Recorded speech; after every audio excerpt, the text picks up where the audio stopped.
Bienvenue à cette séance ordinaire du Conseil de la Ville de Baie-Saint-Paul. Tout de suite, je vais passer la parole à M. Émilien Bouchard, greffier de la Ville, pour nous faire la lecture de l'avis de convocation de l'ordre du jour. M. Bouchard. Avis vous est par les présentes donné par le sous-signé greffier de la municipalité qu'une séance ordinaire se tiendra le lundi 9 mars à compter de 19h à l'endroit désigné, soit au 15 rue Forgette, Baie-Saint-Paul.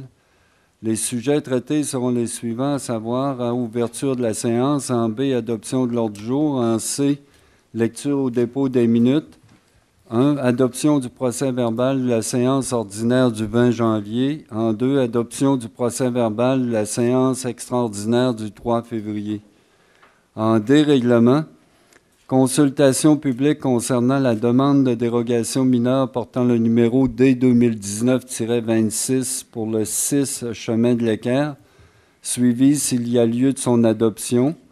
En 3, consultation publique concernant la demande de dérogation mineure portant le numéro D 2020-01, secteur chemin de l'Horizon Boisé, suivi s'il y a lieu de son adoption.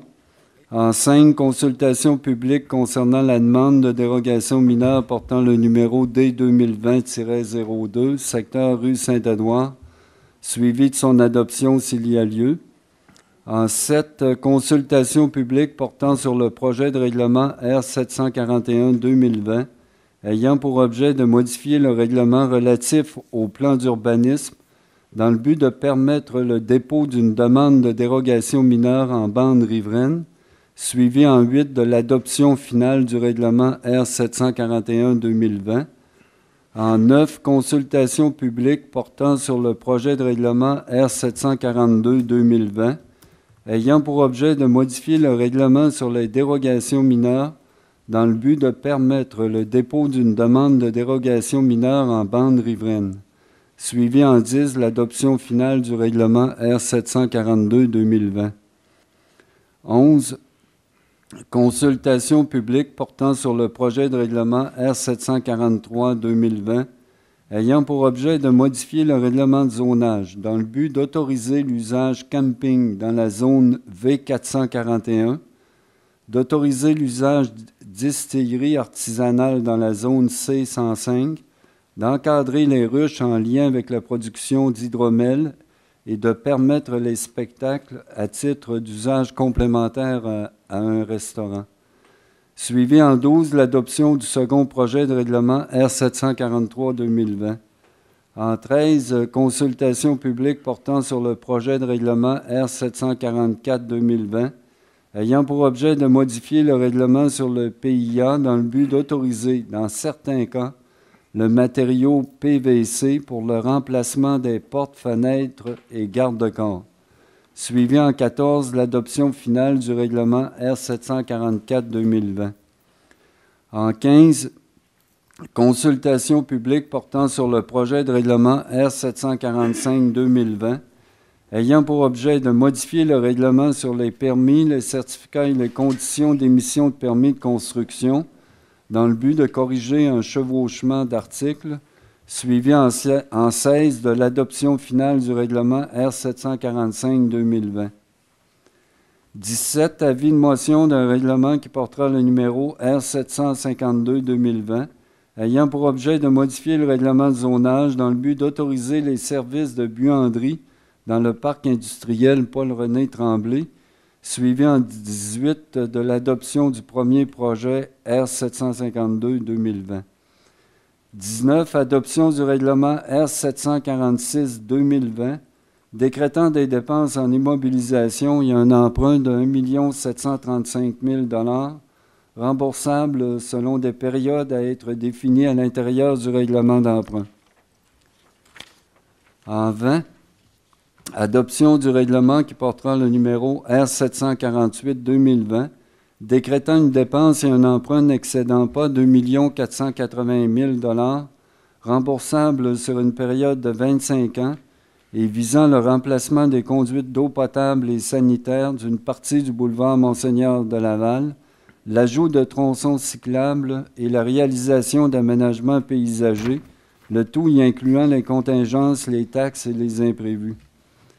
21. Adoption du règlement R749-2020, décrétant une dépense et un emprunt n'excédant pas 830 000 $ remboursables sur une période de 15 ans, visant l'achat d'un dégrilleur et la construction d'un bâtiment, ainsi que des travaux de génie civil, le tout y incluant les taxes nettes, les frais contingents et les imprévus. En 22, avis de motion d'un projet de règlement qui portera le numéro R750-2020, établissant un programme d'aide financière à la restauration patrimoniale dans le cadre du programme de soutien au milieu municipal en patrimoine immobilier du ministère de la Culture et des Communications.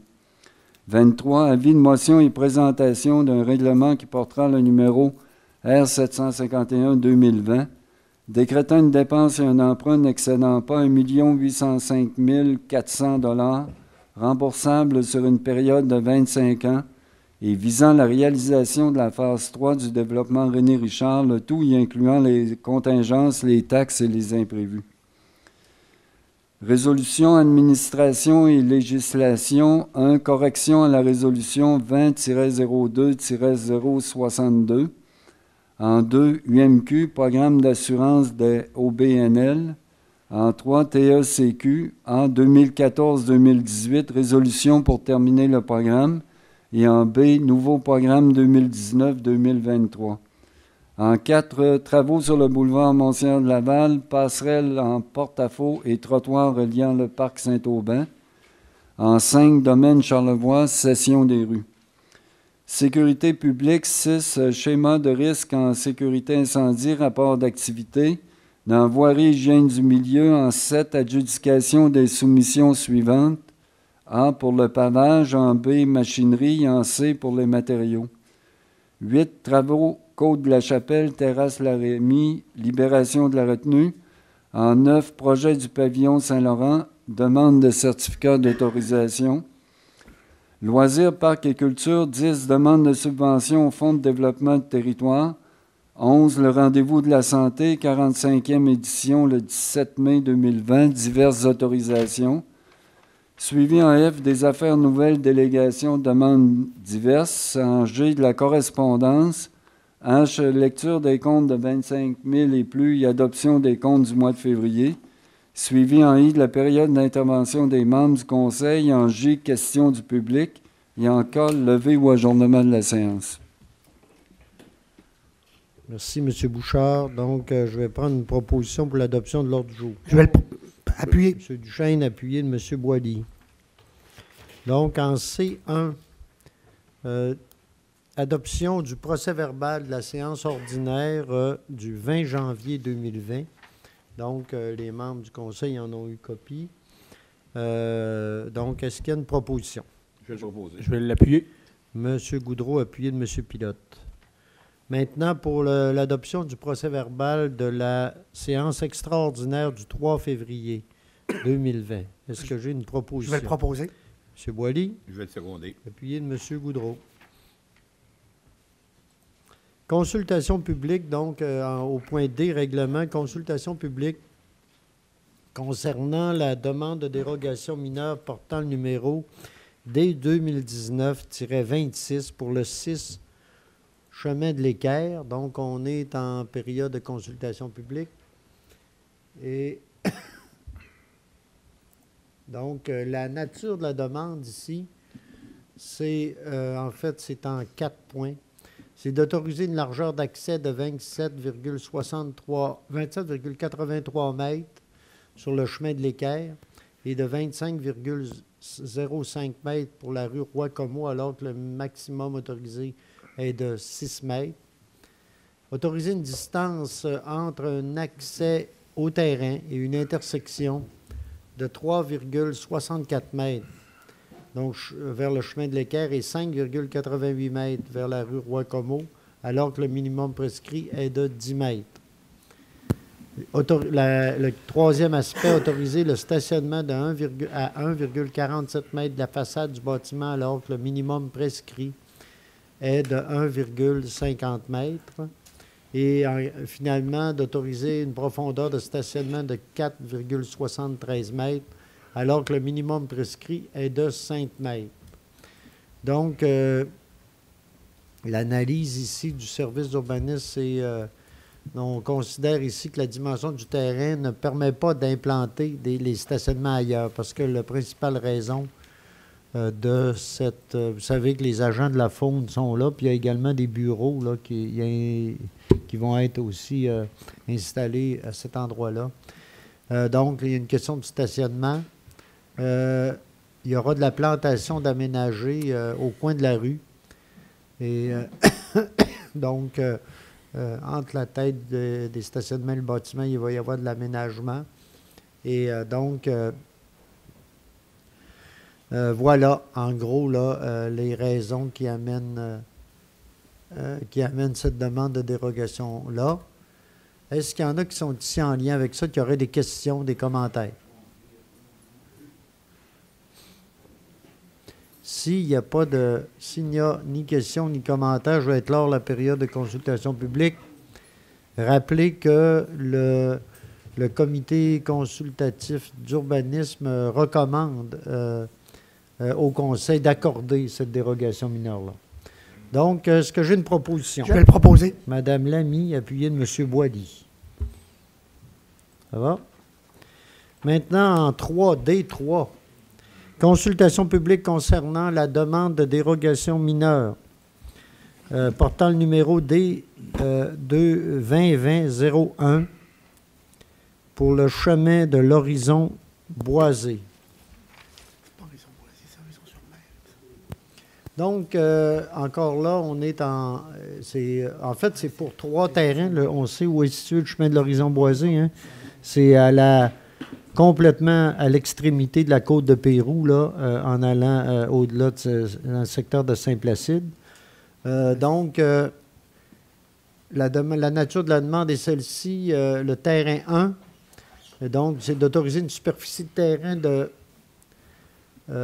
3113,7 mètres carrés et 3048,3 mètres carrés, alors que le minimum prescrit est de 4000 mètres. Pour le terrain 2, j'ai une superficie de 3038 et 3074. En fait, c'est 2 terrains chaque fois, là, les terrains A et B. Là. Hein, on est dans de la subdivision. Là. Et donc, il y en a un à 3038, l'autre à 3074,9 versus le minimum prescrit qui est de 4000 mètres. Et le terrain 3, même chose, 3660,8 mètres carrés versus 3209, toujours versus le 4000 mètres, là, normalement, qui est prescrit. Donc, les bâtiments projetés sur les nouveaux terrains seront de petites dimensions. Donc, ici, hein, je pense que c'est le secteur là, ce qu'on parlait là, de micro-maisons, mini, hein, c'est dans ce coin-là. Les bâtiments projetés auront des revêtements extérieurs foncés afin de s'harmoniser au cadre naturel du secteur. Le projet... Par contre, le projet aura pour effet d'augmenter le déboisement dans le secteur. Tous les documents ont été déposés et la recommandation... Bon, je vais en parler tout à l'heure, mais quand même, la recommandation est positive de la part du comité consultatif d'urbanisme. Mais quand même, on est en consultation publique. Est-ce qu'il y en a qui ont des questions, des commentaires par rapport à ce projet-là? Monsieur le maire, une petite question. Oui, M. Boily. Ça, c'est l'ancien nom, Horizon Boisé. C'est pas Horizon-sur-Mer maintenant? Oui, c'est vrai. C'est vrai, c'est une bonne... Ça a peut-être été présenté comme ça. OK, c'est bon. Mais effectivement... Ça a été présenté comme ça, mais effectivement, c'est changé. Ils n'ont peut-être pas encore intégré De leur toute façon, nouveau nom. comme il va y avoir plus de déboisement, ça va être plus Horizon-Mer. logique d'appeler ça Horizon-sur-Mer. Horizon-Mer, la plage va être là, oui. Effectivement, on parle du même endroit. Ouais, oui, on c'est s'entend tous, on parle de la même chose. OK? Donc, là-dessus, si je n'ai pas plus de commentaires, je vais clore la période de consultation publique et passer à l'adoption de la dérogation. Donc, c'est proposé par M. Luc Goudreau, Je vais l'appuyer. appuyé Ghislain Boily. Ça va? Maintenant, consultation publique en D... je suis maintenant en D5. Consultation publique concernant la demande de dérogation mineure portant le numéro D 2020-02. Donc, ici, on se transporte sur la rue Saint-Édouard. Voilà, donc ici, on parle d'un agrandissement ici de 16 par 16 en cour arrière pour l'habitation unifamiliale, pour une habitation unifamiliale jumelée, alors que l'agrandissement projeté n'est pas symétrique en volume au niveau du toit, de l'architecture et du revêtement extérieur. Ça, c'est la nature de la dérogation. L'agrandissement, ce qu'on nous donne comme commentaire, c'est que l'agrandissement ne sera pas visible de la rue. L'agrandissement s'harmonise à l'architecture du bâtiment. La symétrie du bâtiment sera conservée par rapport à la façade. Et donc, tous les documents ont été déposés. Donc, le CCU, dans ce cas-ci, recommande également d'accorder la dérogation, mais on est en consultation publique. Est-ce qu'il y en a qui sont ici, qui auraient des commentaires ou des questions particulières sur cette demande-ci? Sinon, je vais encore une fois clore la période de consultation publique et demander une proposition. Je vais le proposer. M. Pilote. Je vais le seconder. Appuyé de M. Goudreau. Maintenant, consultation publique en D7. Consultation publique portant sur le projet de règlement R741-2020 ayant pour objet de modifier le règlement relatif au plan d'urbanisme dans le but de permettre le dépôt d'une demande de dérogation mineure en bande riveraine. Donc, on en avait parlé, on avait présenté un premier projet là-dessus. Je pense que c'est assez clair. Dans certains cas, en bande riveraine, on s'est aperçu que, vous savez, on a beaucoup, nous, ici, on a des dossiers, des fois, qui touchent les bandes riveraines de rivières, mais aussi de ruisseaux cadastrés et qui sont importantes là, dans le cadre de certains dossiers. Et maintenant, ce qu'on fait, c'est il est possible pour nous maintenant là, que des gens, pour régulariser certains dossiers, d'avoir la possibilité d'aller pour régler certaines problématiques localisées en bande riveraine. Et évidemment, pas tout, pas n'importe quoi, mais il y a quand même des choses, ça nous permet là, d'avoir un peu plus de latitude par rapport à ça. Donc, est-ce qu'il y en a qui sont ici qui auraient des questions, des commentaires par rapport à ce projet de règlement-là?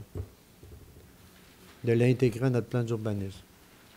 Sinon, je vais clore la période de consultation et demander une proposition pour l'adoption finale du règlement. Monsieur Gaston Duchesne, c'est appuyé. Je vais l'appuyer. De M. Luc Goudreau. En 9, c'est la même chose, mais c'est une consultation publique en lien avec, cette fois, avec la modification de notre règlement sur les dérogations mineures pour l'inclure réellement dans notre règlement de dérogation mineure. Donc, voilà, c'est exactement le même projet. Je suis en consultation publique. On suit les règles.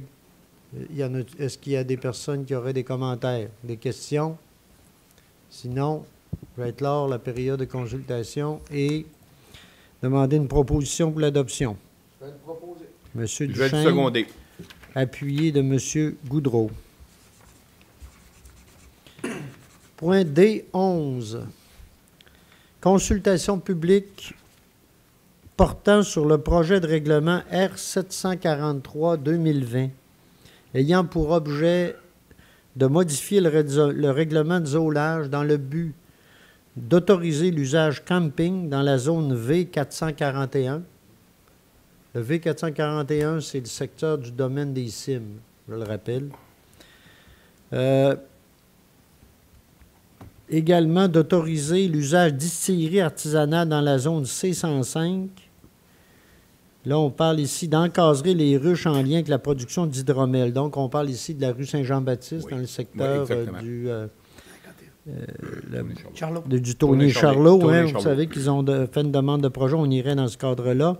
Et également de permettre les spectacles à titre d'usage complémentaire à un restaurant.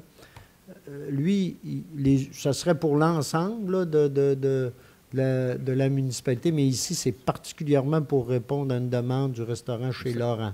Oui. Voilà. Oui. Donc, est-ce qu'il y en a qui auraient des commentaires, des questions par rapport à ce règlement-là? juste vous faire remarquer, puis Émilien, tantôt, M. Bouchard, tantôt, Il n'y avait pas le me faisait remarquer qu'en arrière, si jamais vous voulez prendre connaissance des règlements, il y a des copies des règlements qui sont en arrière de certains règlements, si jamais il y en a qui veulent les voir. Hein? OK? Autrement, on est en période de consultation publique. Y a-t-il questions, commentaires par rapport à ce projet-là? Qui est important parce qu'il permet à des, entre autres, à des projets d'aller de certains projets d'aller de l'avant, puis à d'autres de pouvoir régulariser certaines situations. Donc, est-ce qu'il y a une proposition? Sinon, propose, M. là, à période est là, Mme Lamy propose. Oui. Je vais le seconder. Monsieur Pilote appuie. En 13, maintenant, consultation publique portant sur le projet de règlement R744-2020 ayant pour objet de modifier le règlement sur les PIA dans le but d'autoriser, dans certains cas, le matériau PVC, donc vinyle, pour le remplacement des portes, fenêtres et garde-corps. Donc, on y arrive.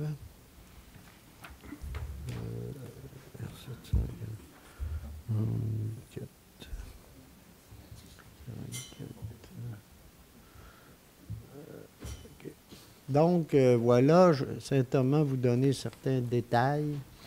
Donc, ce qu'on dit ici, c'est que des contribuables ont manifesté le souhait de poser des portes et fenêtres en PVC dans les zones soumises à un PIA. Le conseil municipal juge approprié de répondre en partie à cette demande dans les zones soumises.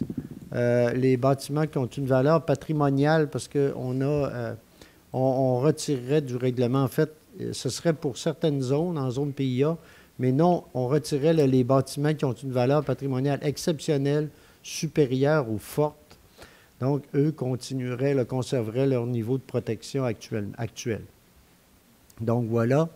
Donc, ce dont on parle ici, c'est les zones faibles et moyennes. Moyennes et faibles. Mais c'est beaucoup. C'est quand même la majorité là, des résidences là-dessus. Et là, j'ai pas le chiffre devant moi. C'est 250 sur 400 quelques. 420, je pense, à peu près. Donc, c'est le compromis qu'on a amené, évidemment en lien avec, on va en parler tout à l'heure, avec notre projet aussi par rapport au programme gouvernemental là, pour aider à la mise en valeur de certains bâtiments patrimoniaux là, auxquels nous, la Ville, on s'est inscrit. Et on va en reparler un peu plus tard. Donc, pour être cohérent avec tout ça, puis en même temps avec la demande, certaines demandes, on en arrive avec ce projet-ci. Donc, voilà, on est en consultation publique. Est-ce qu'il y a des questions ou commentaires par rapport à ça?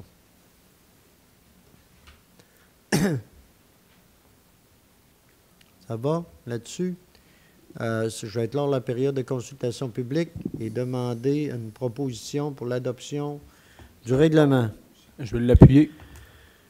Là, ici, on est avec l'adoption finale. Hein? 744, c'est l'adoption finale. Donc, c'est proposé, M. Duchesne, appuyé par M. Pilote.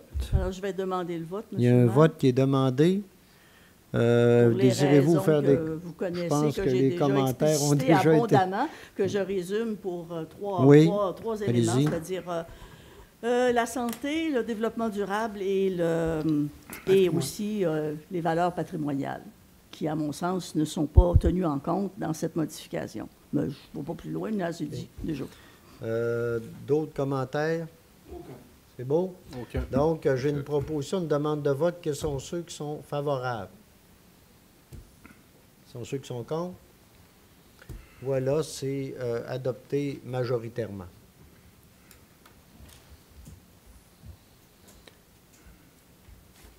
Maintenant, on irait à une consultation publique.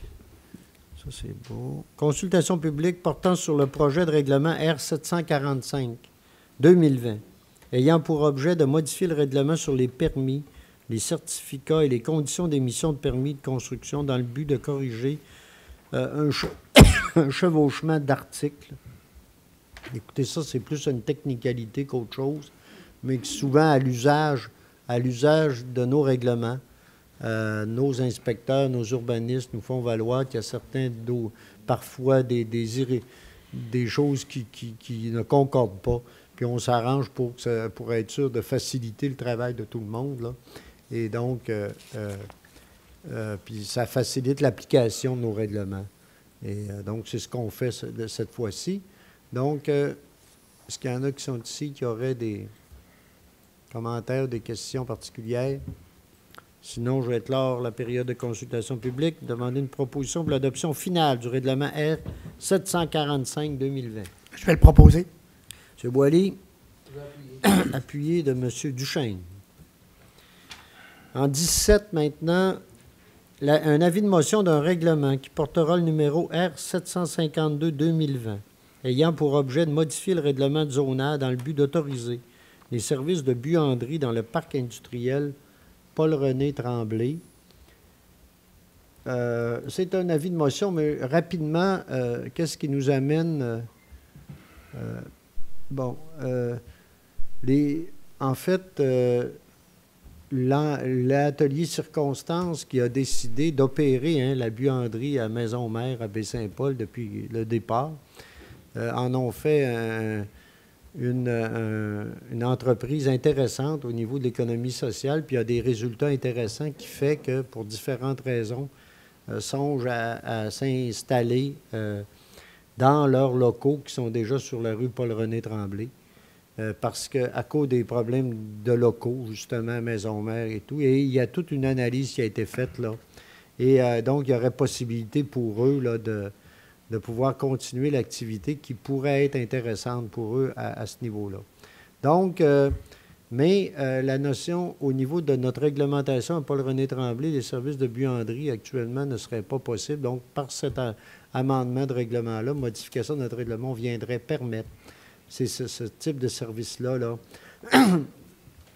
qui s'inscrirait dans les services personnels et domestiques là, à ce niveau-là. Donc, est-ce qu'il y a quelqu'un qui présente l'avis de motion? Je vais le présenter, M. le maire. M. Goudreau. Ah. Maintenant, adoption donc du premier projet R 752-2020, c'est le projet dont je viens de parler. Donc, est-ce qu'il y a une proposition? M. Duchesne, est appuyé? Je vais l'appuyer. De M. Goudreau. Ça va pour tout le monde? 19 maintenant. Adoption du règlement R 746-2020, décrétant des dépenses en immobilisation et un emprunt de 1 735 000 $ remboursables sur des périodes à être définies à l'intérieur du règlement d'emprunt. Ici, on parle d'un règlement, ce qu'on appelle un règlement parapluie. Donc, c'est un règlement qui nous permet de pouvoir, par la suite, là, décréter certains travaux ici au Conseil, mais puis qui ne touche pas qu'un seul, il touche plusieurs projets en même temps. M. Bouchard, je ne sais pas si vous voulez aller... Oui, bien, en fait, allez-y donc. on l'a déjà expliqué en gros, là, mais Oui, ça s'attache au plan triennal en immobilisation. Voilà. Alors là-dedans, ça comprend des dépenses pour de l'équipement roulant, la machinerie, il y a des travaux d'infrastructure routière aussi, et des travaux prévus sur nos bâtiments pour maintenir nos actifs en bon état. Alors, en gros, ça se compartimente dans chacune des catégories. Puis, il y a comme vous disiez, il y a du financement sur 10 ans, 15 ans, 25 ans. Ça nous donne la latitude de revenir pour chacun des projets au niveau du conseil, là, puis de faire en sorte, au lieu d'avoir 3, 4 démarches d'adoption de règlement du système, bien là, on fait une démarche globale qui intègre toutes ces dépenses-là. Et si vous me le permettez, M. Fortin, Oui, M. de toute façon, à toutes les fois, quand on va dans ce type de règlement-là, le Conseil en est saisi et ça revient au Conseil pour chacune des dépenses concernées dans le règlement. Je me trompe? Oui, ça vient par décret, effectivement. On le décrète ici par résolution. Oui. On peut le faire. Ça nous donne cette latitude-là. Écoutez, là, on parle ici c'est surtout en lien avec nos infrastructures puis nos équipements, là, la plupart des projets qui sont là-dedans. Donc, est-ce qu'il y a une proposition? Donc, maintenant, c'est un... Attendez un peu, là. On est à l'adoption. C'est l'adoption du règlement. Donc, est-ce qu'il y a une proposition? Je le propose. M. Duchesne? Je vais l'appuyer. Appuyé de M. Boily. Maintenant, en 20, adoption du règlement qui portera le numéro R748-2020, décrétant une dépense et un emprunt n'excédant pas 2 480 000 remboursable sur une période de 25 ans et visant le remplacement des conduites d'eau potable et sanitaire d'une partie du boulevard Monseigneur de Laval, l'ajout de tronçons cyclables et la réalisation d'aménagements paysagers, le tout y incluant les contingences, les taxes et les imprévus. Donc,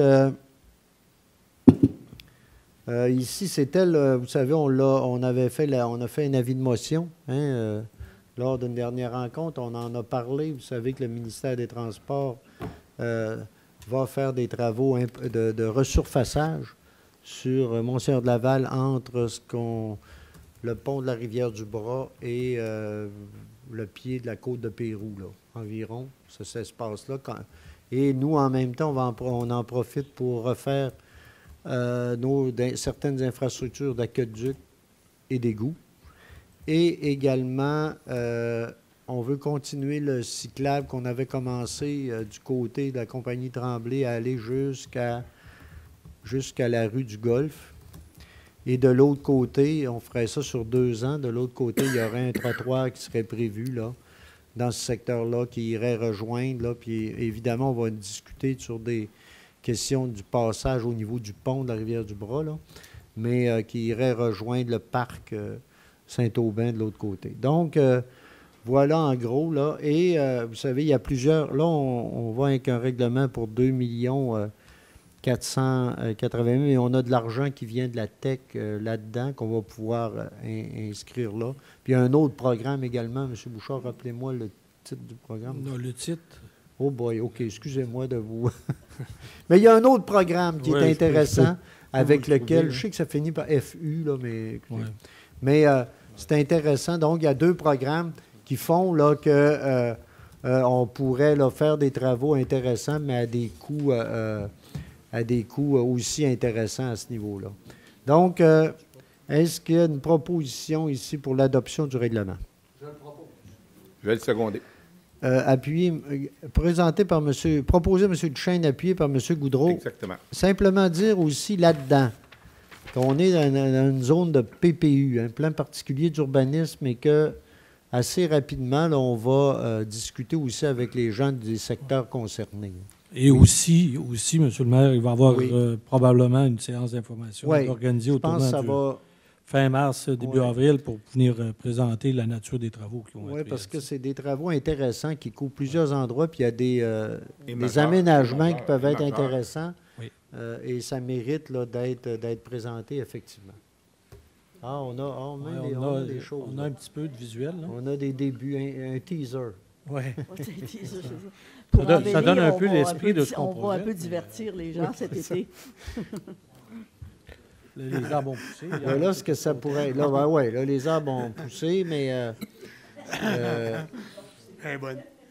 Ça ne fera pas de tort. Non, mais vous voyez ici, vous vous souvenez aussi, il y a il y a certains endroits aussi qu'on doit réaménager, là,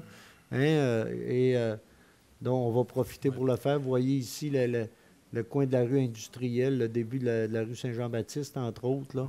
Il y aurait des aménagements de prévus là. Et bien sûr, il reste beaucoup de discussions avec les PQ. Oui. Là. Oh oui. Là, ça, c'est nos objectifs. D'aménagement. C'est nos objectifs, ça.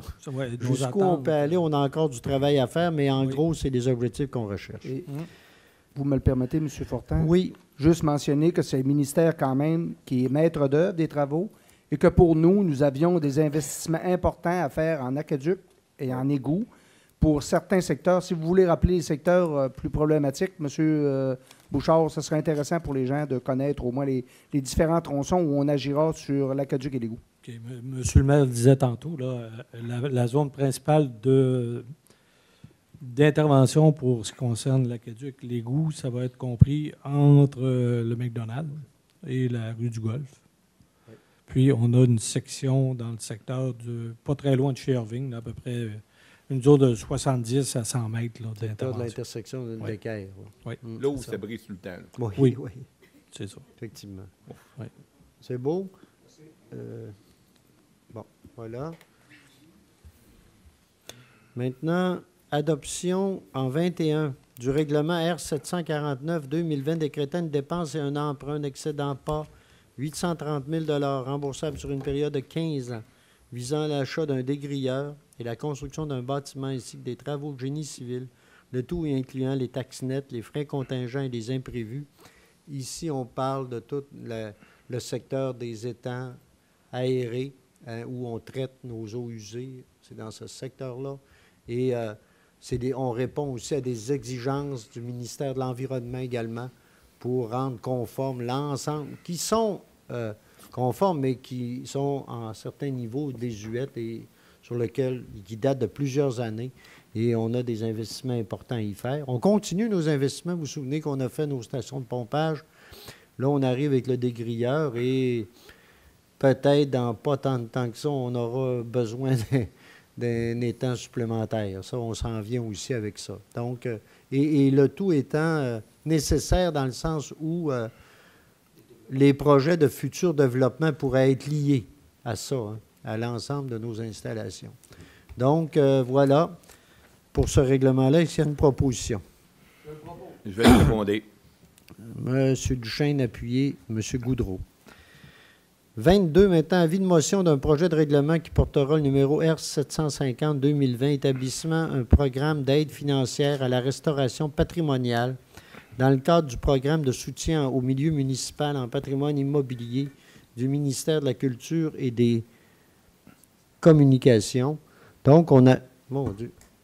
Là, je parle dans mon micro. Je ne parlais pas de... Correct, là? OK. Je ne m'entendais pas. On dirait que je m'entends mieux, là. C'est drôle. Ah, peut-être, oui. Faut que je reste. Faut pas que je bouge trop. OK. Donc, j'en parlais tout à l'heure, la question le programme d'aide financière à la restauration patrimoniale. Vous savez, le gouvernement du Québec a annoncé quelque chose il n'y a pas si longtemps. Nous, on s'est rapidement inscrits à ce niveau-là. Là, ici, ça sera en lien avec le volet 1A, si je ne me trompe pas. Hein. Du programme. Hein, M. Bouchard, voulez-vous? Oui, c'est ça. Alors, en fait, c'est ça, le projet de règlement là, vise deux types de travaux. Il y a des travaux de structure puis des travaux sur les composantes architecturales. Ça fait que les taux vont varier de l'un à l'autre, pouvant atteindre 10 000 l'aide municipalité et MCCQ. Puis, dans un autre volet, ça peut aller jusqu'à... Je crois qu'on est allé jusqu'à 15 000 C'est 15 000, oui. C'est ça. Oui. Alors, les gens auront toute l'information. Là, on va le diffuser parce qu'il faut s'inscrire. Il faudra s'inscrire. Et il y a un comité qui va, sur la base de différents critères, établir les projets là, qui se démarquent le plus. Alors, là, on est dans les premières étapes, soit celle d'engager les sommes pour la ville, de définir les paramètres du programme, puis d'avoir le MCCQ qui, lui, va, suite à ça, nous confirmer ou pas là, son implication. Oui. Et c'est important de souligner, j'avais une petite question. Quand on parle de 10 000, est-ce que c'est le cumul des deux? Bien, c'est 10 000 chacun, la ville. Ça va être, il y a une disposition qui indique que ça va être jusqu'à la concurrence totale du maximum de 15. OK. Il y a une disposition, là. Oui. Je peux vous donner l'article. OK. Permettez-vous un commentaire pendant que je cherche ça? Là? Oui, allez-y. Il sera impossible pour un propriétaire privé d'additionner l'aide financière des deux types d'intervention. OK? Alors, ça va être l'une ou l'autre. Soit la ville, soit le ministère. Non. Ah. Okay. Parce qu'il y a deux volets. Il y a le volet 1 et le volet 2. OK. OK, je comprends. Oui, OK. Vous comprenez? Okay, alors, c'est ça, dans le premier volet, c'est des travaux de restauration et de préservation qui ont lien avec les caractéristiques de l'immeuble. Alors, ça peut aller jusqu'à 10 000. Oui. Puis pour ce qui concerne des travaux de restauration de portes, fenêtres, revêtement de toiture ou encore remplacement de matériaux traditionnels, ça pourrait atteindre 15 000 les taux d'aide varient. OK. OK. Madame Lamy, oui. Étant donné que le printemps est là, c'est ce qu'on voit aujourd'hui, et que dans l'enthousiasme général du printemps des rénovations, je veux simplement signaler aux gens, avant qu'ils se précipitent, qu'il y a des travaux qui ne sont pas admissibles. Aussi. Alors, par exemple, la rénovation n'est pas admissible à ce programme-là. La rénovation implique la réparation, le remplacement des composantes d'origine, etc., par des matériaux contemporains ou d'imitation, sans égard au patrimoine. Alors, par exemple, remplacement des parements en matériaux traditionnels par des parements contemporains, comme par exemple le polychlorure de vinyle, appelé PVC, en vinyle, aggloméré ou en fibrociment. Remplacement des portes et fenêtres de matériaux traditionnels par des portes et fenêtres en aluminium, en vinyle, en chlorure ou en chlorure de polyvinyle ou en métal anodisé. Remplacement d'une couverture de toiture en matériaux traditionnels par une couverture de bardeaux d'asphalte. Et ensuite, remplacement de différents types de vitres traditionnelles par des vitres thermiques. C'est certain qu'on fait Merci. référence à un programme Oui. patrimonial, C'est alors ça. Oui. c'est C'est tout ça. à fait Il vrai. faut bien Oui. préciser Mais que faut le pour Oui. être admissible, il faut être en zone PIA, Aussi. puis être, nous, vous savez, avec la MRC, on a fait faire une caractérisation, on en a parlé tout à Il l'heure, faut être dans l'inventaire. d'au-delà de 400 résidences à Baie-Saint-Paul qui ont une valeur patrimoniale. Mais il faut être catégorisé dans les trois, là, exceptionnelles, fortes ou une troisième, là, supérieure, exceptionnelle ou forte. Il faut être là-dedans pour pouvoir être admissible à ce projet, à ce programme-là. Il faut bien le préciser. Là. Et il y aura toute une campagne d'information Oh, oui, là, oui, pour oui, s'assurer oui. que la Oui, oui, oui. population Quand soit ça bien. va être le Oui, temps. oui. Mais c'est intéressant en même temps parce que ça fait longtemps qu'on parle de la possibilité d'aider certaines rénovations qui peuvent. Puis on le voit, il y a des résultats aussi. On a déjà eu un programme de subvention Oui. avec la SHQ, avec le ministère de la Culture, puis il y a certains travaux intéressants qui ont été faits à Baie-Saint-Paul, puis on voit les résultats. C'est assez exceptionnel. Donc voilà. Qui présente l'avis de motion? Monsieur Boily. Maintenant, avis de motion en 23 et présentation d'un règlement qui portera le numéro R751-2020, décrétant une dépense et un emprunt n'excédant pas 1 805 400 $ remboursables sur une période de 25 ans et visant la réalisation de la phase 3 du développement René Richard, le tout y incluant les contingences, les taxes et les imprévus. Donc, encore une fois, c'est un avis de motion, mais en fait, c'est la continuité et même presque la finition là, de tout le développement qu'on a réalisé autour de l'arrivée de l'hôpital à Baie-Saint-Paul. Donc, là, il nous reste la continuité de la rue Racine, là, hein, qui se continue juste derrière ici, entre l'hôpital et nous, et l'hôtel de ville et l'aréna, et la continuité là, vers Fafard. Donc, et aussi... Ce qu'on appelle la rue des PFM. oui, la rue des PFM Oui. également. Là le où les chemin malaises. qui- Oui, voilà. Et donc, on viendrait là faire compléter en grande partie là, l'aménagement de l'ensemble de ce secteur-là. Donc, je ne sais pas, est-ce qu'il y a quelque chose à ajouter, M. Bouchard, ça va? Donc, est-ce qu'il y a quelqu'un qui présente l'avis de motion? Je vais le présenter, M. le maire. Présenter M. Luc Goudreau. Simplement dire ici, on l'a ici, regardez, on parle du prolongement de la rue Racine, la réfection de la rue des Petites Franciscaines de Marie, l'ajout d'un trottoir du côté ouest, l'aménagement de places de stationnement, la plantation d'arbres, l'ajout d'une conduite d'eau chaude reliant l'aréna et son prolongement vers l'hôpital. Et ça, quand on parle de conduite d'eau chaude, La là, c'est en biomasse. lien avec C'est la biomasse. ça. C'est pour la biomasse. D'un éventuel réseau. Voilà. Ça, quant à jouer dans la Voilà. sous-fondation, Ben oui. on Ouais. prévoit déjà mettre On va une le conduite. prévoir. Ouais. Voilà. Maintenant, en A, résolution administration, donc correction à la résolution 20-02-062. Ça, je pense, là, il y a il y a une date ou des chiffres qu'il fallait changer, c'est ça? Plutôt que 12 989, c'est 13 824 et 52. C'était ce chiffre-là là, qu'il faut modifier dans la résolution en lien avec ça. Donc, on corrige un montant en lien effectivement avec ici avec les travaux qui ont été faits pour l'intersection ici avec René Richard et Forgette. Donc, est-ce qu'il y a une proposition pour corriger ça? M. Duchesne? Je vais le seconder. Appuyé, M. Goudreau. Programme d'assurance avec l'UMQ pour les OBNL. C'est une demande qu'on a eue du Centre des femmes de Charlevoix qui nous demandait de pouvoir bénéficier d'un programme d'assurance qui est offert, semble-t-il, par la compagnie BFL Canada en lien avec l'UMQ pour des assurances offertes aux OBNL.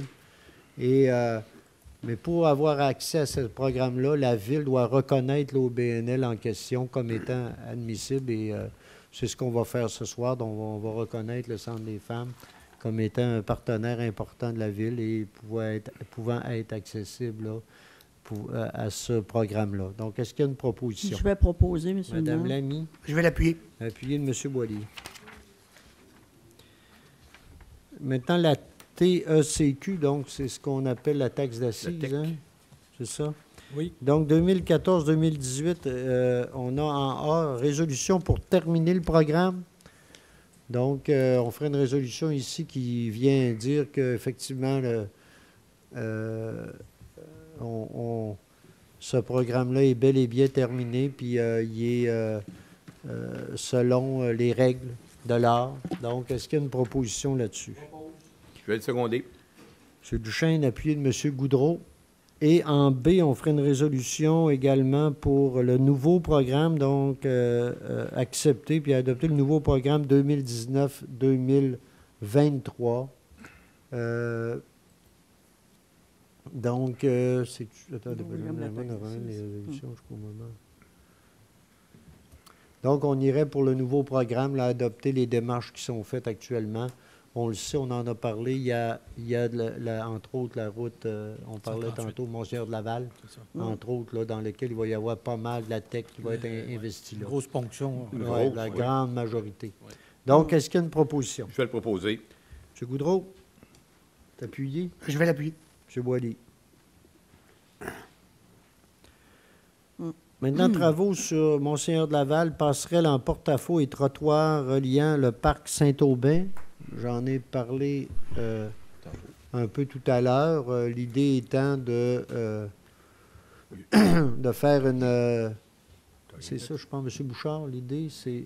En fait, c'est d'adresser au ministère La aux demande demandes, au hein. ministère, C'est-à-dire ouais. donc la possibilité de s'ancrer sur le pont, de pouvoir s'ancrer là. puis d'avoir le trottoir, puis tout le concept d'aménagement qu'on montrait tantôt, là, qui va être, qui leur est soumis. Avec là. la passerelle. C'est ça. Puis, avec mais une ces photo de la travaux-là passerelle, seraient là? à nos... Elle est là? Ah oui. Ces nos frais, travaux-là c'est nos seraient à frais. nos frais. Là. Oui, ça, c'est Ouais. Oui, Sauf oui, qu'on oui. nous permet de les faire, puis...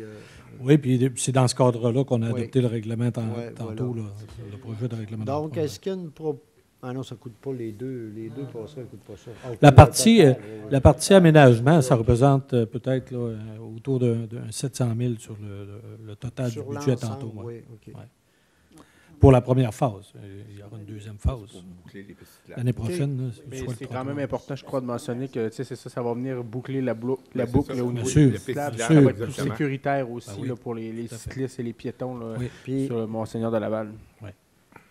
OK, donc, est-ce qu'il y a une proposition pour aller dans ce sens-là? Je vais proposer, Je vais M. le l'appuyer. maire. Madame Lamy, appuyez M. Pilote. Domaine Charlevoix, maintenant, session des rues. Donc, on avait une entente promoteur, et je pense qu'ils ont atteint, M. Bouchard, Ouais, en ils fait, ont atteint leur pourcentage c'est ça. là, de Ouais. construction. Oui. Sur l'ensemble, je pense que c'était 15, si je me 15%, rappelle bien, 15 Et il y en aura au-delà de ça, là, ça. d'après hein, ce qu'on Oui. a. C'est le seul Ouais. critère qui restait à rencontrer. Puis Donc, quelques travaux qui seront à compléter, mais ça va être enchâssé dans l'entente de transfert et le promoteur va s'engager à le réaliser à une date donnée. Là, on parle du mois de septembre. OK. Donc, est-ce qu'il y a une proposition pour constater Je vais proposer, la monsieur le situation et maire. aller de l'avant là, dans Je vais la proposer. session? Madame Lamy, Je vais le seconder. appuyez de M. Goudreau. Schéma de couverture de risque, maintenant, sécurité incendie, rapport d'activité, c'est un dépôt. On a, tel qu'on s'était entendu d'ailleurs dans le schéma de couverture de risque, le dernier schéma, on s'était entendu qu'au niveau, de façon périodique, on aurait un rapport là, sur l'ensemble des activités, l'évolution de l'application du schéma. Et ce qu'on constate, c'est que ça va bien. Dans l'ensemble, là, il y a quand même un beau travail qui est fait. Puis sur l'ensemble du territoire, vous savez que Baie-Saint-Paul est responsable de l'application du schéma auprès des autres municipalités également. Et le tout se passe bien, assez bien actuellement. Voilà, donc c'est un dépôt. Maintenant, voirie et hygiène du milieu en 7, adjudication des soumissions. Comme à chaque année, nous allons nous faisons quand le printemps s'en vient, donc en vue des travaux d'été et d'automne. Et donc, on y va avec des demandes de soumission pour des prix pour différents travaux qui peuvent être faits en collaboration avec nous. Donc, en A, on a le pavage. Donc, on a ici différentes entreprises qui ont soumissionné. Donc, je prendrai une proposition pour accepter les soumissions qu'on a là. Je vais le seconder. M. Duchesne, appuyé, M. Goudreau. Même chose pour la machinerie, différents types de machinerie. Donc, on a des soumissions ici là, qui nous ont été, faites. Et donc, est-ce qu'il y a une proposition pour accepter ce qu'on a ici comme soumission? Proposé. M. Boily, c'est appuyé. Je vais l'appuyer. M. Goudreau. Et également pour les matériaux, donc différents matériaux qui servent pour l'aménagement, entre autres, des routes, ponceaux et autres. Donc, est-ce qu'il y a une proposition? Je vais le proposer. Je vais l'appuyer. M. Goudreau, appuyé de M. Pilote. Maintenant, les travaux Côte-de-la-Chapelle et Terrasse-la-Rémy, donc, qui ont été faits l'automne dernier. Donc, on arriverait maintenant à la libération de la retenue, qui veut dire que les travaux sont réalisés à notre satisfaction. Donc, c'est un montant net de 46 000, c'est tout ça? Oui, exactement. 46 915 Oui. et 97. Donc, pour un total de travaux, ça donne quoi? Ça donnait 400 000 environ, hein? Les travaux, le total de tout ça. 469 000. On nous parle de 410 000, 403 et 44, plus ça donne à peu près 456 000 environ. Donc, ça va. Est-ce qu'il y a une proposition? Pour la retenue, là, le montant de la retenue, c'est 46 915 et 97 pour régler ces travaux-là. Proposition? Je vais le proposer. M. Goudreau? Je vais l'appuyer. Vous l'appuyez, M. Boily? Yes. C'est beau. Projet de pavillon Saint-Laurent demande de certificat d'autorisation. Donc, on doit demander un certificat d'autorisation. Vous savez, dans le secteur pavillon Saint-Laurent, on est dans le secteur du quai, du fleuve, de tout ce secteur-là, des zones sensibles. Et même si là, on fait une construction, on essaie de la faire dans un endroit où on a plus de possibilités, mais il faut quand même aller en CA auprès du ministère de l'Environnement. Donc, ce serait une proposition pour aller Je propose, Monsieur le maire. là-dessus. Donc, Mme Lamy, est-ce que c'est appuyé? Je vais l'appuyer. Appuyé de M. Goudreau. Maintenant, demande de subvention au Fonds de développement du territoire. Donc, vous savez, la MRC, dans le cadre de son FDT, a libéré des montants pour chaque municipalité au niveau des installations de loisirs. On a droit à 10 000 $. Ce serait appliqué là, à des travaux. Là, avez-vous eu des discussions? Là, ce serait appliqué à des travaux qui sont faits en collaboration avec le Centre éducatif Saint-Aubin sur les terrains de la terrain de soccer et une possibilité aussi d'application dans le secteur de la Virevole avec l'amélioration de l'éclairage et l'addition de jeux. Fait qu'on va venir avec ça. Là. Non, on ne fera pas tout ça. On ne fera pas tout ça sur 5 10 000. Pas tout ça, là. Parce que dans le projet qu'on a... Vous savez qu'on a aussi le fonds éolien, là. Oui. Le temps d'ajuster les affaires de tout le monde. Donc, est-ce qu'il y a une proposition? Je le propose. D'aller dans ce sens-là. M. Pilote, c'est appuyé. Appuyé, M. Duchesne. Oui. Ça représente un emprunt au fonds de roulement de 10 000 $. 10 000 également. 6 000 au fonds de roulement également. OK. 3 ans. OK. Donc, maintenant... Mais ça, l'emprunt au fonds de roulement, il est déjà fait, lui. Il serait additionné, là. Actuellement. Donc, il ferait partie de la résolution, là? C'est ça. Ah, OK. OK, parce que là, j'ai demande de subvention au Fonds de développement du territoire, mais en fait, il y aurait aussi... Et au fonds de roulement. Et l'emprunt au fonds de roulement. L'emprunt également au fonds de roulement. Ah, OK. Qui est donc, conséquent. pour les proposeurs, ça va? Oui. OK. Donc, maintenant, rendez-vous de la santé, diverses autorisations. Donc, ça va vite. On approche déjà. Le 17 mai. Ce serait le 17 mai. Oui, à 9 h. Donc, il y a différentes autorisations, comme à chaque année. La circulation sur certaines rues de la ville, entre autres. Là, on parle ici Saint-Aubin, Alfred Morin et autres.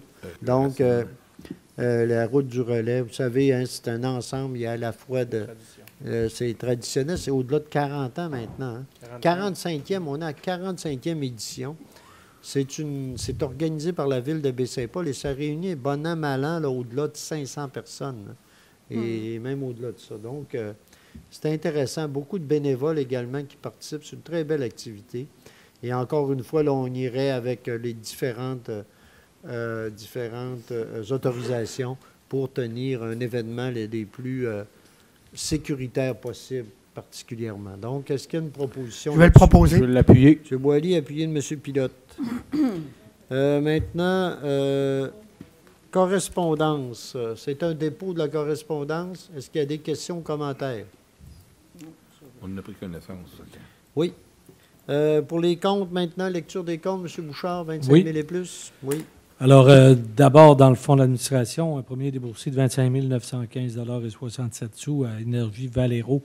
C'est pour de l'achat d'huile de chauffeur principalement et du diesel. Alors, c'est un chèque qui a été fait au montant que j'ai indiqué tantôt à Hydro-Québec pour différents comptes là, qu'on a, plusieurs déboursés liés à l'hôtel de ville, terrain de soccer, bibliothèque et autres. Là. On a un déboursé de 56 219,02 $. Alors, quand on les additionne aux 25 000 et moins, ça totalisait 224 243,82 $. Dans le fonds d'investissement maintenant, il y avait à Construction Éclair une libération de retenue dans le cadre du projet de l'Arena. Un paiement donc de 295 723,74 $.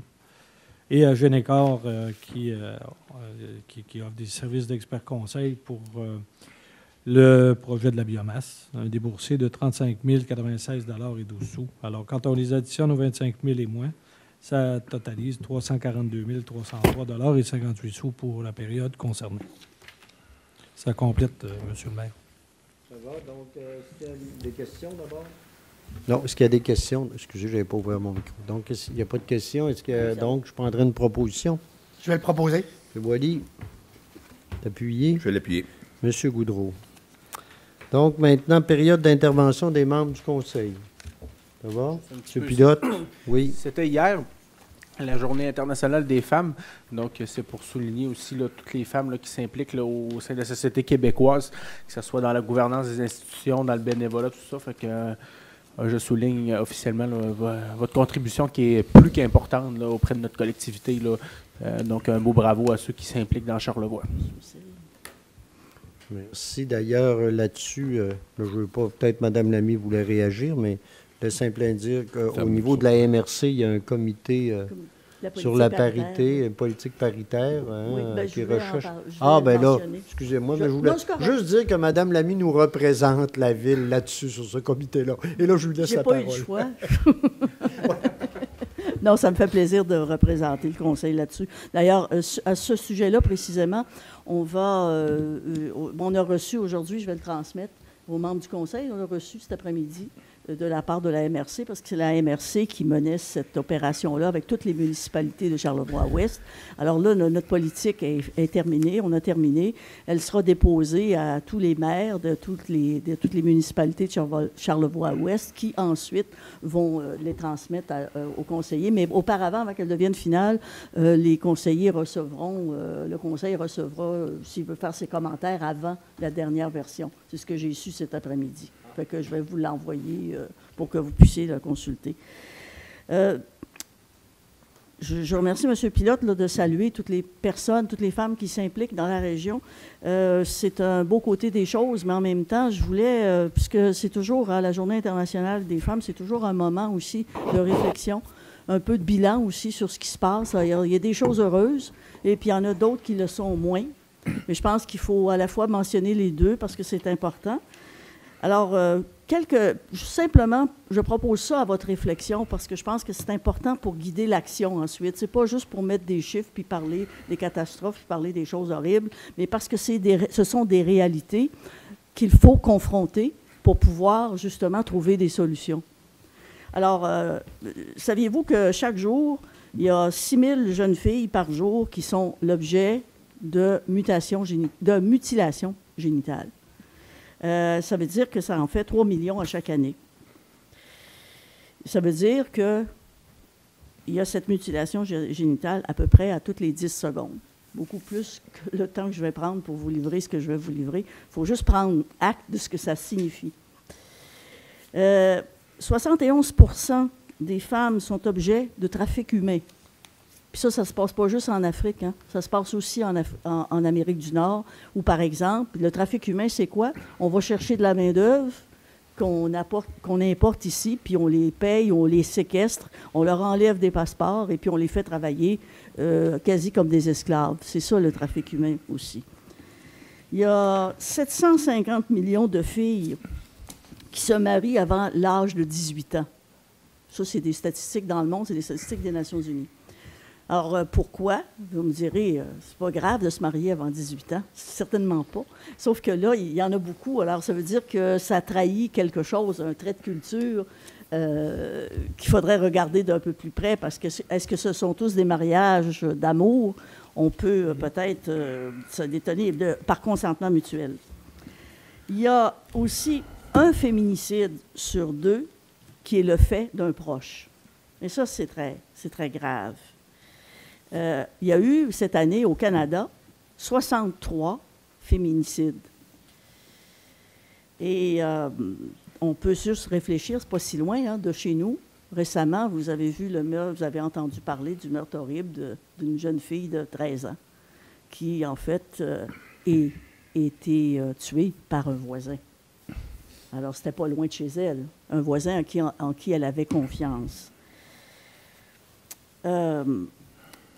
Alors, ça a amené Francine Pelletier, qui est une féministe bien connue. Je ne sais pas si vous vous rappelez, pour certains d'entre vous, Francine Pelletier est chroniqueuse au Devoir, mais elle avait été, ça fait des années qu'elle milite, qui est une militante féministe, et elle avait été sur la liste de M. Lépine pour être exécutée.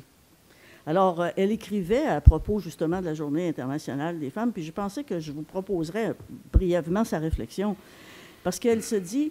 Pourquoi le féminisme, qui a changé la vie des femmes à bien des égards, semble impuissant à arrêter la violence faite aux femmes?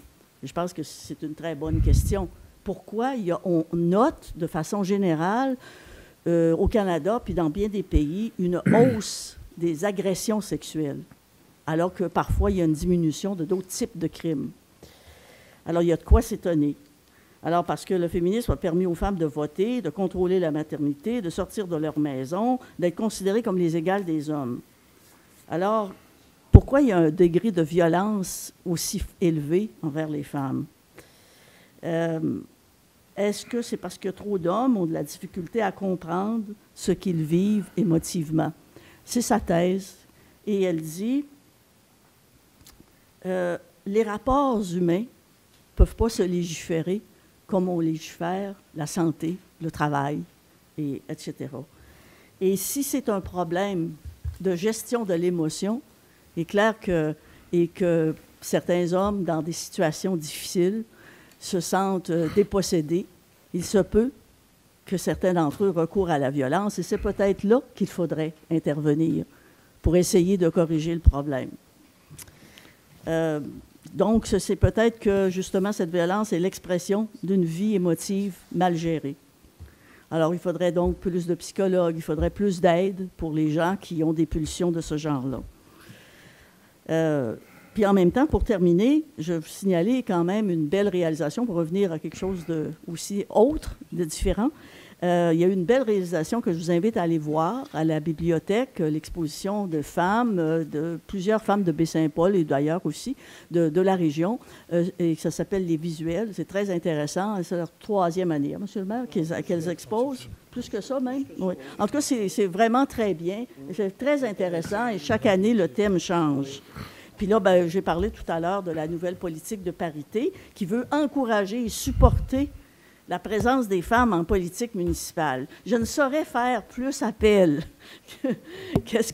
pour l'élection de 2021, on ait la parité au conseil de Baie-Saint-Paul. Je le souhaite de tout mon cœur. Non pas que je déteste mes collègues, ça n'a rien à voir.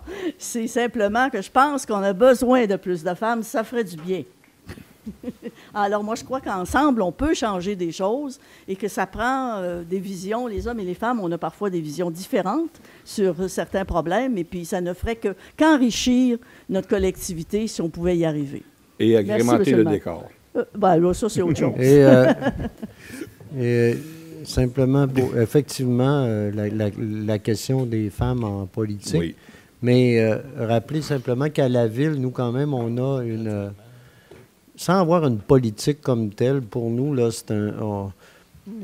c'est quelque chose d'assez important, entre autres sur nos comités, d'atteindre une certaine parité. Par exemple, je pense au CCU, à notre comité Agenda 21, à plusieurs de nos comités où on espère, où il y a plusieurs dames qui sont impliquées. Puis c'est important pour nous là, d'atteindre au moins là, cette parité-là. Au niveau politique, là, c'est autre chose. Il y a différents mécanismes qui peuvent le permettre. Mais là, je ne m'embarquerai pas là-dedans ce soir. Moi, j'ai une idée là-dessus. Et j'en parle là, je ne le ferai pas là parce que moi, je pense que... Mais je vais dire pareil. Moi, je pense que pour qu'il y ait plus de femmes en politique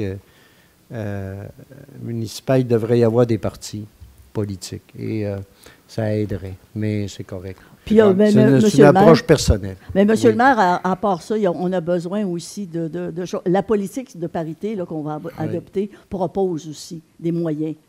Aussi. Il y a des moyens, là, j'oserais dire structurels, qui vont permettre certaines choses. Il va falloir peut-être prendre, là, et de ne pas laisser ça uniquement au hasard de l'élection, parce que c'est pas si évident tout le temps. OK, mais là, on ne commencera pas à débattre de ça. D'autres choses pour... Moi, M. le maire, j'aurais un petit point. Oui, M. Boudreau, oui. J'aurais juste 2 petits points. Je voudrais revenir sur la séance d'information qui a eu lieu le 25 février dernier dans le dossier communément appelé Maison-Mère. La présentation qui a été faite, pour moi, a fourni beaucoup d'informations. Beaucoup de chiffres. Et puis, même, je félicite les gens qui ont travaillé à l'élaboration de la présentation. Pour ce qui est de tous les chiffres, depuis jour 1, on ne peut plus dire qu'on n'est pas au courant, qu'on n'est pas informé.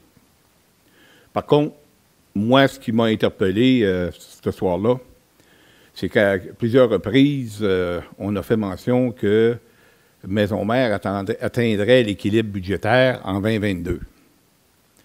Moi, permettez-moi de vous dire que j'y crois pas, à moins, et la seule manière que pour moi ça peut arriver, c'est que Maison-Mère continue à recevoir au gré des mêmes montants qu'on a mis cette année pour toutes les années à venir. Parce qu'on a quand même mis au-dessus tout près de 800 000 $. Je pense que c'est pas demain la veille. Je veux quand même être réaliste et être transparent. Moi, j'y crois pas à l'équilibre budgétaire en 2022. Depuis la présentation, je me suis fait interpeller par quelques citoyens, pour ne pas dire 22, là, sur ce qui a été annoncé par rapport à la taxe d'affaires que générait Maison-Mère, qu'on collecte. Il y en a qui ont compris que c'était 400 000 annuellement. Ce matin, j'ai validé avec mes collègues et avec l'administration, c'est 400 000 qui a été facturé depuis que Maison-Mère est disposée et capable de collecter une taxe d'affaires. Du 400 000, 100 000 $ ont été crédités. Ça, c'est probablement pour des locaux vacants, pour les chapelles, tous les locaux qui nous appartiennent. De cette co-net, depuis la journée 1, depuis qu'on collecte une taxe d'affaires, c'est 300 000 qui ont été collectés. Pour moi, c'était important de corriger cette annonce, parce que je pense que certaines personnes l'avaient mal interprété. Ce n'était pas le but de mal l'annoncer, mais je pense que vous voulez rectifier les faits. Merci, M. le maire. Je pense que M. Bouchard, mais... Pas pour, je le ferai peut-être après, là, comme vous voudrez, là, ou ensuite, comme vous voulez. Parce que c'est vous qui avez présenté les chiffres, mais je voudrais juste... juste par rapport à... Je rappelle que ce qui a été dit pour 2022, ce n'est pas qu'on va atteindre. c'est que l'objectif, Oui, l'objectif. l'objectif, c'est ça. Et il n'a pas été dit que c'était certain. On a dit qu'on avait un objectif, que Maison-Mère avait cet objectif-là. C'est vrai que c'est pas évident, pas facile, mais sans y croire ou pas, au moins, l'objectif, c'est d'y travailler. Et j'espère là, que le Conseil de la maison va continuer d'y travailler dans ce sens-là. Ça demeure un objectif qui est un défi, mais auquel il faut travailler. Puis s'il y a un objectif qu'on doit se donner, c'est d'y travailler le plus possible. Il faut quand même que les Ça, je le objectifs rappelle. soient réalistes aussi. Oui, mais, Oui.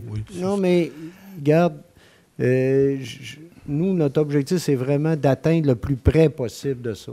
Et on va moi, en tout cas, j'espère qu'on va continuer de le faire. Oui, Monsieur Bouchard. Le seul élément que je veux, sur lequel je veux apporter des précisions, puisque ce matin, On en a M. parlé. Boudreau, effectivement, en a parlé, c'est pour ça que je le lis ce soir. Là. Oui, j'y ai pensé. Je ne suis pas surpris de le voir là. Je suis content C'est ça. d'ailleurs. Alors, vous vous rappelez donc à la présentation à la soirée Maison-Mère, on a fait le récapitulatif dans ce tableau-ci pour venir expliciter que les déboursés actuels cumulatifs de la Ville allaient être d'un ordre de 3 753 000. Puis, il fallait quand même considérer qu'il y avait eu de la location à Maison-Mère, donc d'une perception d'un loyer pour 182 000. Et sur les taxes foncières nettes, c'est 101 000 qu'on a encaissé. OK, au net, parce qu'on a facturé à Maison-Mère pour 411 000 OK, on a envoyé à Maison-Mère un 411 000 de compte de taxes. On a subventionné Maison-Mère pour le fait qu'il y a des espaces inoccupés ou des espaces qui seront communs ou oui. encore qui sont impropres à être loués. Alors, une fois qu'on enlève ça, c'est un 310 000 qui a été, au fil des années, supporté par la Ville sous forme de subvention. Et donc, le résiduel, il faut avoir donc en tête, le chiffre à retenir pour les contribuables, c'est qu'il y a eu, par les locataires de Maison-Mère, un apport en taxes de 101 098 depuis le début de l'acquisition. C'est ça. D'accord? OK. Ça va? Bon, on est toujours en période d'intervention des membres, ça va? Période de questions du public maintenant. Je dois d'abord remercier les deux M. Bouchard qui m'ont interdit, lorsque je leur ai demandé de ne pas être vus. Ils m'ont dit non, c'est public. Et puis, je suis contente parce que ça me fait passer à une étape suivante. Moi, j'aime progresser. Et puis, vous allez trouver que mon entrée en matière est longue. Vous n'avez pas fini. Le 10 février, je demandais des changements à l'horaire d'été à la bibliothèque. Semble-t-il qu'on en avait pris note. Oui, vous pouvez me photographier, ça ne me dérange pas. Est-ce que cette note-là est restée au stade de note pour les changements d'horaire d'été à la bibliothèque de Baie-Saint-Paul, une ville d'art et de culture? C'est en cours, madame, de vérification, oui. Ça C'est court pas oublié. vite ou ça court pas vite? Bon. Ça court vite? Non, mais c'est pour l'été. Effectivement, la discussion est Mais à vous se savez faire. que le temps passe vite. Hein? C'est vrai. Et- Oui. D'accord, j'espère bien. Ensuite de ça, je me demandais si le sondage concernant Baie-Saint-Paul, Ville-Amie des aînés était terminé. Normalement, oui. Oui, mais on va être à l'étape de la compilation puis de Ouais, c'est l'annonce ça. des résultats. On n'est pas encore à l'étude des résultats. là. Parce que j'aurais aimé être appelé, mais enfin, Ça s'est fait de manière C'est aléatoire. au madame. hasard. Au hasard. oui, ça, j'en doute pas. Maintenant, pour terminer, Monsieur le maire, je m'adresse à vous surtout, je vous demande de me prêter quelques minutes, parce que ce soir, je mets un terme final à l'espèce de conflit qui m'opposait à l'OMH. Eh bien, pour le bénéfice de certains conseillers, oui, je suis visible et audible. Ce qui n'a pas empêché le dit conseiller, lors d'une réunion des personnes âgées au Jardin du Gouffre, parce que c'est vrai que je n'avais pas été vue, monsieur s'est servi de mes questions, et puis a ajouté un commentaire genre une personne qui n'aime pas se faire voir, à vous de juger. Sauf que, monsieur, vous avez utilisé mes questions, mais vous avez oublié celle de monsieur Thibault au sujet de la salubrité. la loi sur la salubrité. Donc, je conclus que 2 poids, 2 mesures. Celle-là était peut-être, la remarque était peut-être plus percutante que mes questions.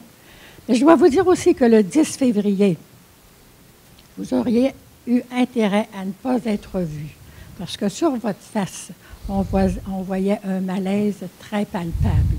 Et puis vos réponses étaient loin d'être transparentes. Vous avez magouillé, vous avez fait comme un serpent. Et ce soir, je fais amende honorable envers Mme Marie-Hélène Gagnon, directrice générale de l'OMH. Par mon comportement, elle a été victime. Et moi, je dois dire aussi que j'ai été victime du comportement du président de l'OMH, soutenu par la SHQ en la personne de M. Michel Alain. À tous ceux qui se sont impliqués dans le dossier, je dis que vous avez été pas très courageux, parce que j'avais demandé de rencontrer Mme Gagnon avant et on me l'avait refusé. Si vous aviez osé dire la vérité à ce moment-là, tout le monde aurait été moins dans le trouble. Mais, malheureusement, ça fait quelques mois que je côtoie un petit peu les politiciens municipaux. Et vous dire pourquoi il n'y a pas de femmes qui se présentent, ce ne serait pas difficile. La vérité ne rime pas toujours avec justice, comme a dit un journaliste de la région. À bon entendeur, salut. Alors, j'ai terminé et je demande et je m'excuse auprès de Mme Marie-Hélène Gagnon, que je rencontre jeudi à 3 heures, m'a-t-elle dit, dépendant de ses employeurs. Est-ce qu'elle sera accompagnée? Moi, j'ai dit non. Moi, je ne serai pas accompagnée, mais elle peut être accompagnée de toute la clique si elle veut. Ça ne me dérange pas. Et puis, à la réunion du 10 février, quand je suis rentrée, je suis allée parler à un policier. Et quelques minutes après, j'ai vu entrer une policière. Pourquoi? Attendez un peu, je vais vous répondre. Là. Sur la question de la police, là, c'est simplement, ils nous avaient averti qu'il y avait quelqu'un, la veille, à Baie-Saint-Paul, qui était en état d'ébriété sur la rue et qui avait proféré des menaces. Mais envers le conseil, et moi, la directrice a dit, écoutez, je vais envoyer quelqu'un pour sécuriser au cas où. Mais finalement, dans la journée, ils l'ont rencontré à personne, puis c'était réglé. Et donc, la présence est en lien avec ça, là. Il y a pas... C'était quand même ici. Oui, mais ils sont venus quand même, elles avaient quand même... Elles voulaient être préventifs par rapport à ça, mais ça a vraiment... Ce que je vous dis là, c'est vraiment ça, là. Je vous crois, M. le maire, mais quand on vous regarde comme ça, là, oui. Et puis que les petits commentaires se passent de l'un à l'autre, vous avez le droit à remarquer. Tu sais, c'est humain. Mais pour moi, je trouve ça presque drôle. Bon. Merci, Mme Cunningham. Merci. Oui. Je vais quand même... Ah, M. Duchesne, oui, vous voulez ajouter? Sur l'élément salubrité, Mme Cunningham, dès le lendemain, les vérifications ont été faites suite à la question de M. Thibault et on a trouvé certains problèmes à l'établissement qui ont été corrigés par l'entreprise, M. Godreau, la plomberie Godreau. 1. 2. Sur mon poste de président à l'OMH, je l'occupe de la meilleure façon possible, avec la plus d'objectivité possible, et je mets tout en mon possible pour faire en sorte de m'assurer que le conseil d'administration, les représentants au conseil d'administration et les états financiers soient respectés au maximum. C'est ça mon but, c'est ça qu'on me donne comme mandat, et je n'interviens pas aucunement dans les locations ou dans les locataires parce que je ne suis pas au comité d'admissibilité. Ça, vous le savez très bien. Et dans mon rôle de président, je dois présider l'Assemblée et je fais comme M. Fortin ce soir. je le préside à la meilleure façon possible en donnant le droit de parole à chacun des représentants, représentantes au conseil d'administration. Là, ce serait possible d'aller au micro, mais là, je veux pas trop, moi, là, je veux pas trop mais non, mais là, allez au micro, Mme Conillan, par exemple, pour réagir, mais là, je veux pas trop qu'il y ait de relance, là, comme ça. Là, C'est la débat. dernière intervention que je fais à ce sujet-là, au sujet de la bibliothèque. Allez-y. Monsieur Duchesne, le 20 janvier, c'est moi qui vous ai parlé du système d'appel, entre autres, puis du système de la senteur d'égout qu'il y avait à la maison des Jardins du Gouffre. Vous avez tout de suite fait, le lendemain matin, le 21 janvier, appel à un spécialiste très tôt le matin pour les boutons d'appel. Donc, en ce qui concerne la salubrité, j'ai communiqué avec M. O'Neill Simard et je lui ai laissé un message lui disant « J'espère que vous travaillez à faire appliquer la loi et non pas travailler à trouver des raisons pour ne pas la faire appliquer. » Maintenant, je ne sais pas où ça en est. Je m'en occupe plus. Je voulais ce soir faire amende honorable envers Mme Gagnon. En ce qui concerne le reste, M. Duchesne, et le conseil d'administration, on n'entend parler que de vous sur le conseil d'administration. Où sont les autres? Bon, là, le dossier est clos, là. C'est beau. Ce sont des personnes nommées par le conseil pour 3 organismes. Et pour le reste, c'est des participants qui proviennent des locataires, entre autres, soit du Saint-Clocher, soit des Jardins du Gouffre, ou soit d'une autre organisation, la CHAC. Et voilà, et dont d'autres personnes, une autre personne aussi du centre communautaire, et je ne les nommerai pas personnellement, ils sont à même, eux, de se présenter. Et pour les personnes qui siègent au conseil, vous êtes à même de tout savoir qui ils sont. Je vous l'ai déjà donné la liste d'ailleurs. C'est beau. On considère là que... Bon, oui, M. Thibault. Bon, M. le maire, j'ai fait un petit calcul de tous les règlements d'emprunt à soir. Ou bien non, je comprends mal. On monte à 7 200 000 de règlements d'emprunt à soir. Oui. OK. Mais là, écoutez, attends, juste 2 secondes. Là, je ne veux pas allonger ça non plus. C'est des travaux, ça, sur lesquels on travaille. C'est des travaux qui ont été annoncés et planifiés au plan triennal en immobilisation. Quand vous mettez un montant de 7 millions, là, tantôt, quand c'est budgété, mais c'est aussi, il y a des participations de différents partenaires là-dedans. Donc, oui, c'est 7 millions au total. C'est peut-être, il va y avoir différentes participations autour de ça. En même temps, bien, vous savez très bien que c'est des travaux qui sont rendus nécessaires là, à différents niveaux pour le développement. Vous savez, on est une municipalité en développement encore. Je comprends qu'il y en a qui trouvent que ça va vite, mais on est une municipalité en développement et c'est dans ce cadre-là qu'on va. Puis, dans certains cas aussi, c'est pour nous rendre, pour nous régulariser notre situation. Que le ministère, qu'on profite, par exemple, que le ministère fait des travaux sur Mont-Seigneur-de-Laval pour améliorer la situation, vous ne pouvez pas nous reprocher ça, là. J'ai pas fait de reproche, M. le maire. Non, mais j'ai senti J'ai juste posé une question. Est-ce que ce 7 millions-là s'additionne aux 40 qu'on doit déjà? Bon. Là, puis là, lance, c'est pas trop de chiffres n'importe comment, là. Mais à quelque part, ça s'additionne, mais il y a des soustractions aussi, il faut le dire. Il y a des soustractions. À chaque année, on a budgété, on rembourse une partie de notre dette.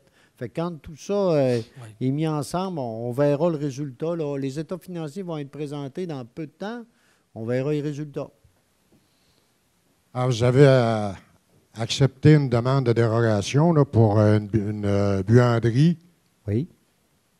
Ça veut dire qu'on perd un locataire à Maison-Mère?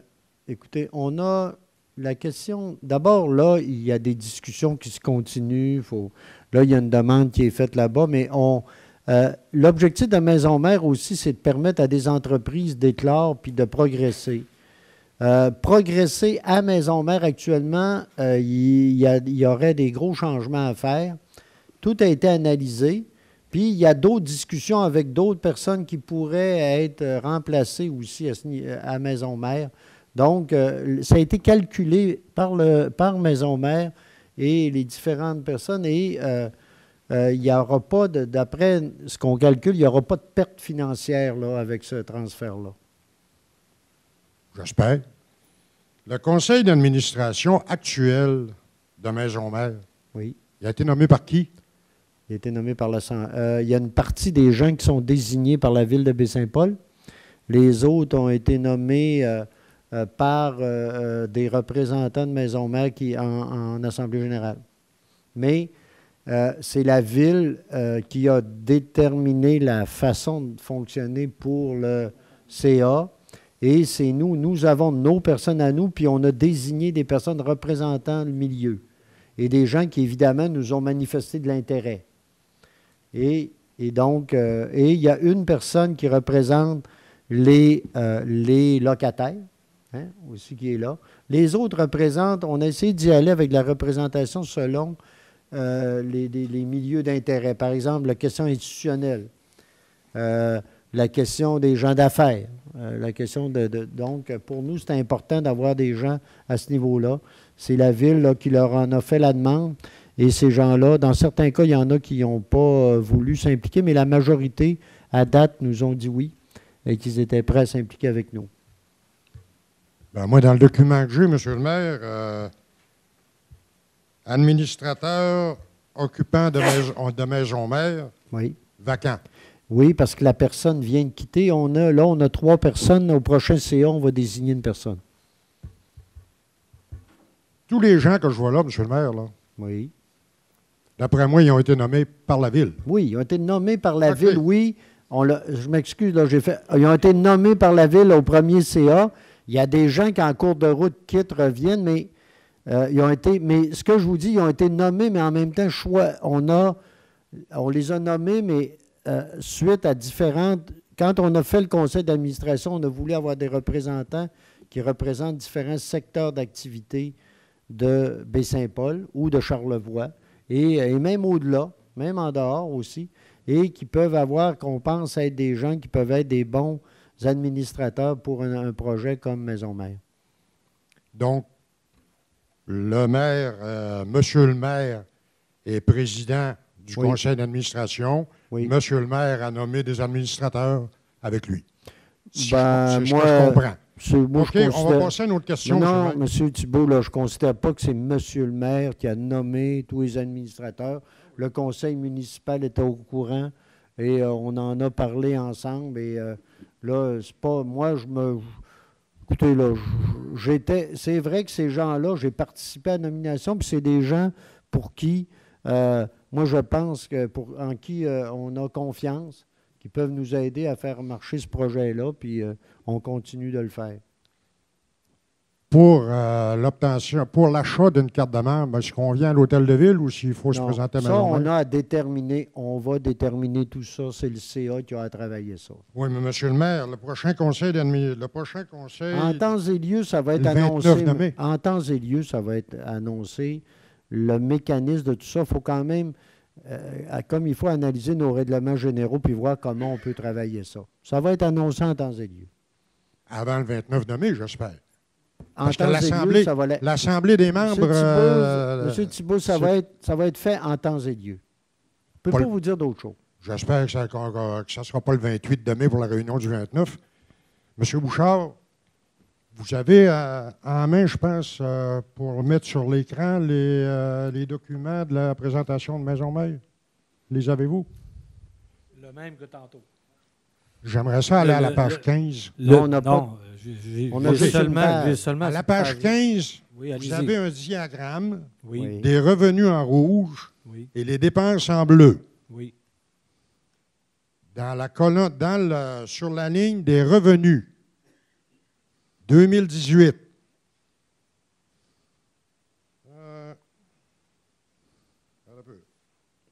Rappelez-vous 2018, oui. Rappelez-vous que ces tableaux-là, quand ils parlent des revenus, ils parlent des revenus autonomes.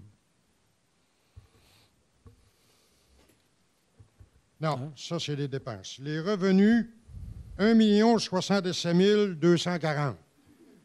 dans votre diagramme. Oui. À la page suivante, revenu maison-mère par grande catégorie, l'année 2018, 1 912 000. Oui.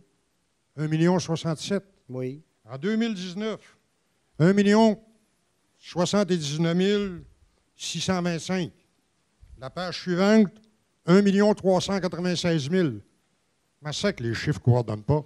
Je vous Ben, il vient de, je viens- monsieur- je viens de écoutez, vous demander- monsieur Bouchard je viens va de vous vous le répondre. mentionner en Oui. une phrase. Je vous ai dit de vous rappeler qu'il s'agissait des revenus autonomes. Donc, les revenus autonomes, ça veut dire ça qu'on enlève une part des revenus qui viennent de l'aide de la municipalité, à titre d'exemple. On enlève des subventions de ça. Puis pour vous donner plus de détails, ben, ça, les gens de là-bas là, pourront vous expliquer d'où ils tirent leurs chiffres qui ont été présentés. Mais il faut se rappeler qu'on ne parle pas totalement de la même affaire. C'est pour ça qu'ils ne concordent pas. Là. Il y a une partie qui présente les revenus autonomes. L'autre, c'est les revenus complets. Puis dans l'autre, c'est les revenus plus autonomes. C'est-à-dire que qu'est-ce que Maison Mère a généré par la location puis par leur Par activité. différentes activités et tout. Puis, si Alors, ça se peut que mon explication ne soit pas complète parce que ce n'est pas moi qui l'ai préparé, ce diagramme-là. C'est Maison Mère. Alors, je vous invite à prendre contact avec eux, puis ça va leur faire plaisir, assurément, de vous détailler un peu plus l'information. Si je comprends bien, ça veut dire que la différence entre le 1 912 000 et le 1 067 000, c'est 800 000 que la ville a payé. Exactement. Vous Puis- traduisez et ça pas mal c'était- comme ça. Monsieur Thibault, c'était pour démontrer ça. Ça m'est clair. Puis que notre objectif, c'est d'augmenter, évidemment, de baisser la question de ce qu'à la ville met, puis d'augmenter les revenus autonomes. C'est un objectif, c'est un défi, mais c'est l'objectif qu'on recherche. Puis c'est pour ça qu'on le présentait comme ça.